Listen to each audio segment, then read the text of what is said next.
Welcome back to my backyard street lighting display, and what you're looking at here is a very special and rare teardrop street light. This is made by Joslyn. I do not know the model name, although if we went by printed model names and numbers from the later years, like the 50s and 60s, this would have been called the Type 91, so it's a fair guess to assume that this is probably also called that, but there is no real information on this except that it is Joslyn. That's literally it. There is nothing else really. It doesn't even have a J on the glass, but I do know that this is a Joslyn fixture because it has the same attributes as a Joslyn head. And I believe there are some people who have the same teardrop but with a different glass. For whatever reason, this glassware that you see here has never been found outside of Dallas, Texas, which is actually where this light came from. I was able to convince a lineman friend I know to take this one down and put up an LED in its place, since the area was already getting that good old LED treatment. And the reason I wanted this so bad is because, like I said, they've never been found anywhere else. So this used to be a very common fixture here. Like I said, it's only been found in Dallas. Any other city outside of Dallas has never had these, to my knowledge. Now, it's always possible that these existed elsewhere, but in the massive amount of archive pictures that we have of every single city that's major across the United States, along with lots of small towns, I have yet to have ever come across an installation of these. And certainly in the 21st century, there has not been any other installations found of these besides here.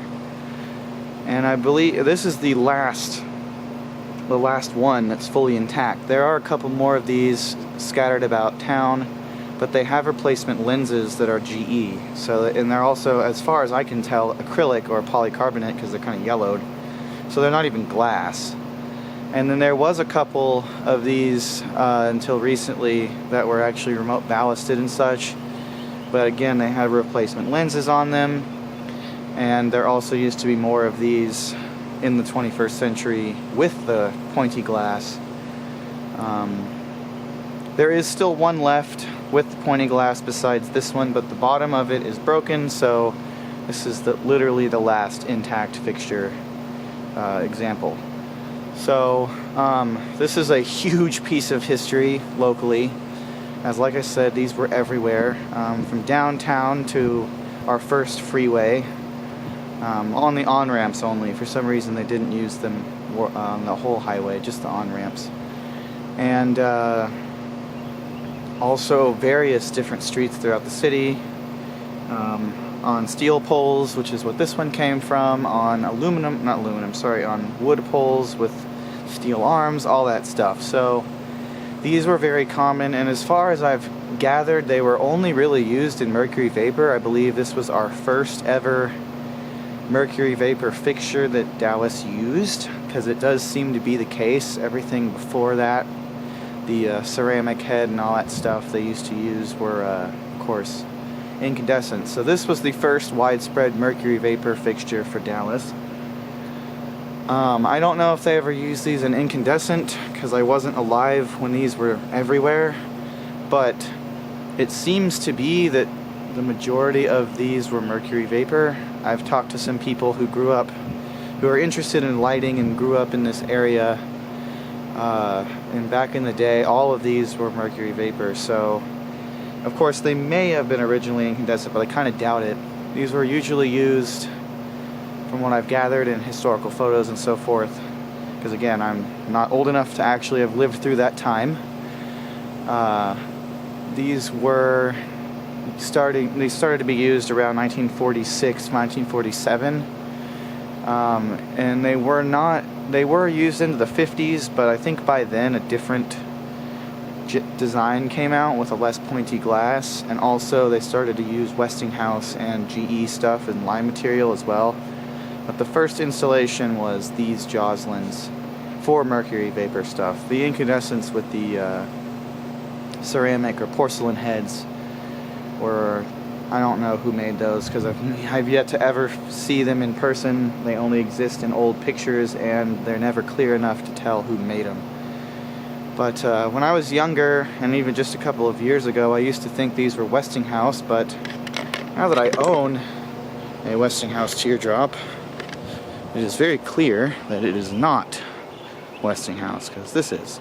Now the glassware is very similar, but the difference is on the Westinghouse, it is smooth on the outside and textured on the inside, while this glass is the reverse. It's smooth on the inside and textured on the outside.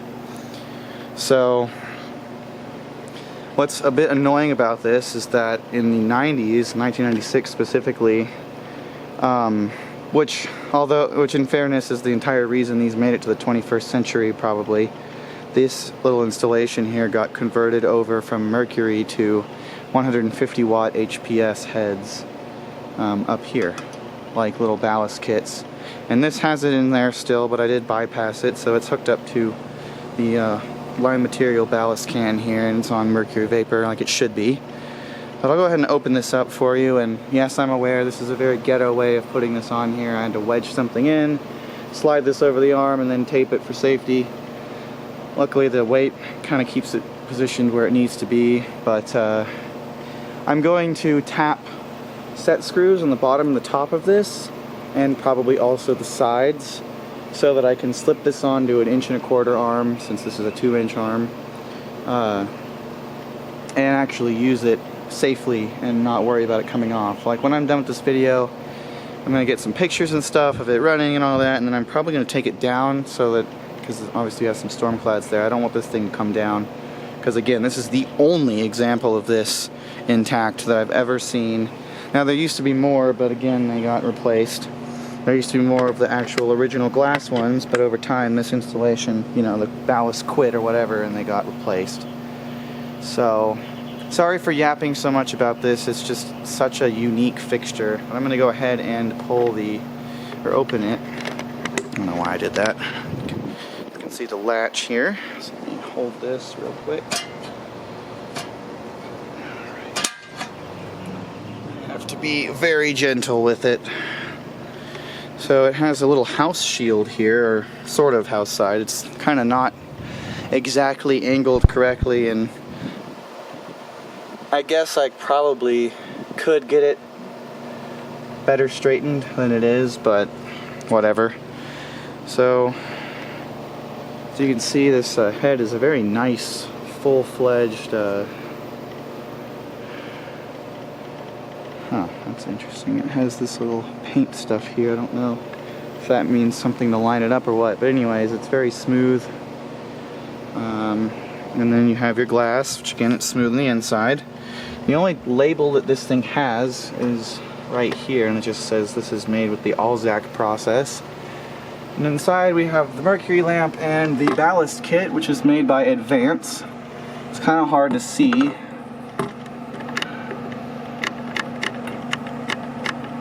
Yeah, that's as good as you'll get it. So it's a 150 watt HPS ballast kit made for either mercury or incandescent heads to convert them. And Dallas only ever used that stuff on the pendant head fixtures because they didn't feel like redoing everything, because obviously to put a cobra head on these arms, since this is the end of the arm that it was on, it actually, you have to saw it off. There's no other alternative, and this is never going to come off here, I don't think. So that's why I'm glad to have a little bit of the, you know, finial part, because I don't think I'll ever get this head off of this knuckle here. Which the knuckle is nice because it actually allows it to be more leveled. If the arm is a little saggy, the light can be somewhat leveled. I like that.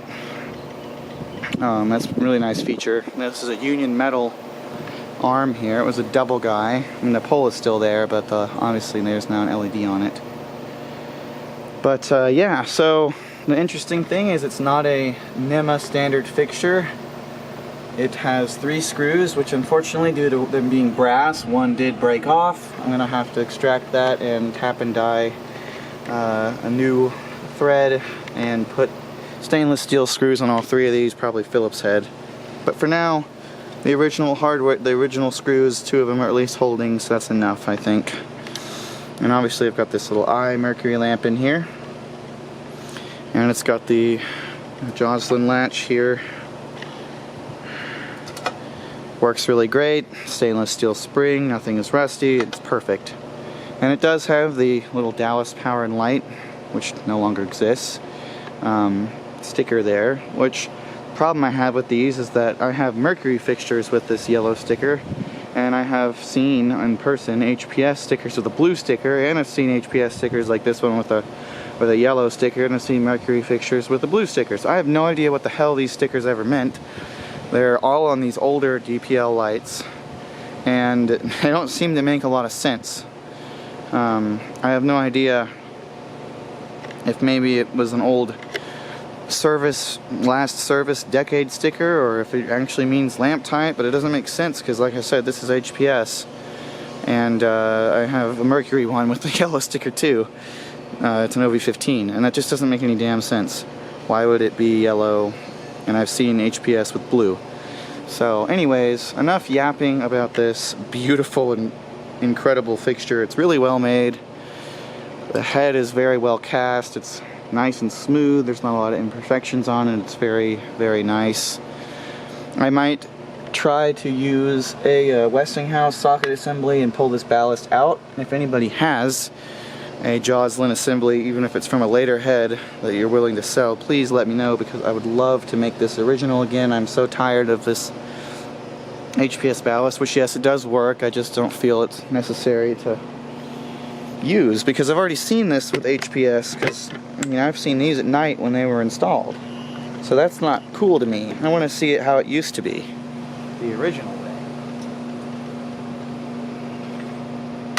That being said, I'm going to go ahead and fire it up, and then I'm probably going to have to charge this camera, because I'm going to make videos of all 3 of these teardrops, but it looks like I am running out of battery on this camera in its current charge.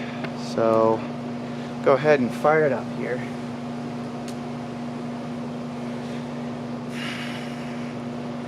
And the sad part is I just realized something silly. It's I am right at the shield, so I'm going to move so that we can actually look at it more.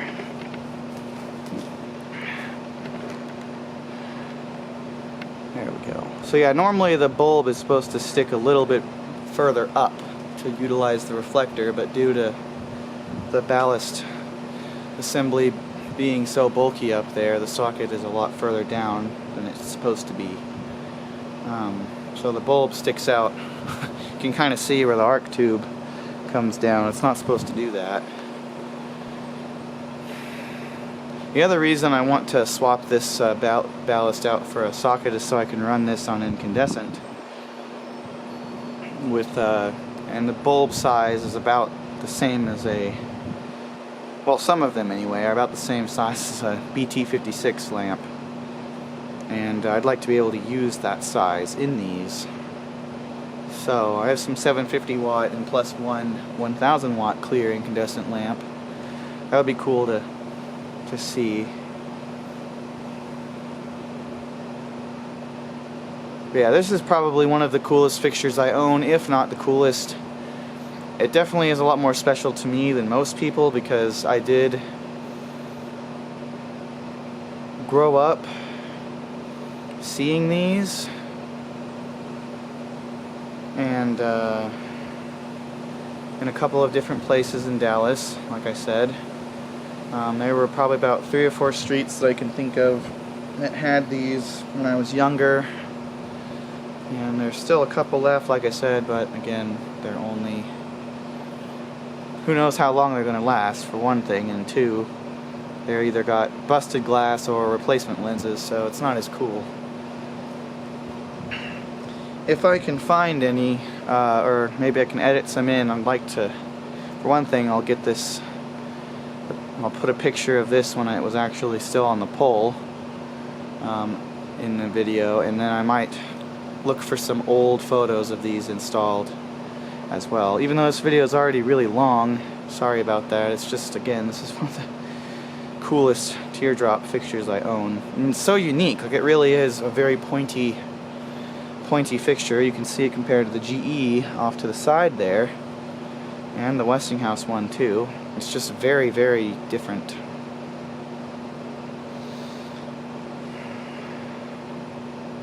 Sorry that the air conditioner next door is running. I mean, it is summertime now, sort of. It's not super hot today, but it's still air conditioning season.